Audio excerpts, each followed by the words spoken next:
ആളാണ് സയ്യിദുൽ ഉലമ ജിഫ്രി തങ്ങൾ. നമ്മൾ അവരെ ആദരിക്കുന്നു, അവർക്ക് വേണ്ടി ദ്വാരക്കുന്നു, അവരെ നമ്മൾ അംഗീകരിക്കുന്നു. ആർക്കായില്ല തടസ്സം? നിങ്ങൾ അങ്ങനെയല്ല, നിങ്ങൾ സമാന്തര മുശാവറ ഉണ്ടാക്കുകയാണ് ചെയ്തത്.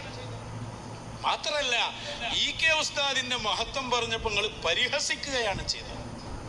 അപ്പൊ EK ഉസ്താദിനെ മനസ്സിലാക്കിയ ശിഷ്യന്മാരിൽ പ്രധാനിയാണ് മഹാനരായ സയ്യിദുൽ ഉലമ ജിഫ്രി തങ്ങൾ ഉപ്പാപ്പ. EK ഉസ്താദിന്റെ നേരെ ശിഷ്യനാണ് അവർ. EK ഉസ്താദുമായി വലിയ ബന്ധം സ്ഥാപിക്കുകയും EK ഉസ്താദ് തന്നെ നന്ദി ദാറുസ്സലാം അറബി കോളേജിൽ മുദർരിസായി വെക്കുകയും ചെയ്താണ് സയ്യിദുൽ ഉലമ ജിഫ്രി തങ്ങൾ.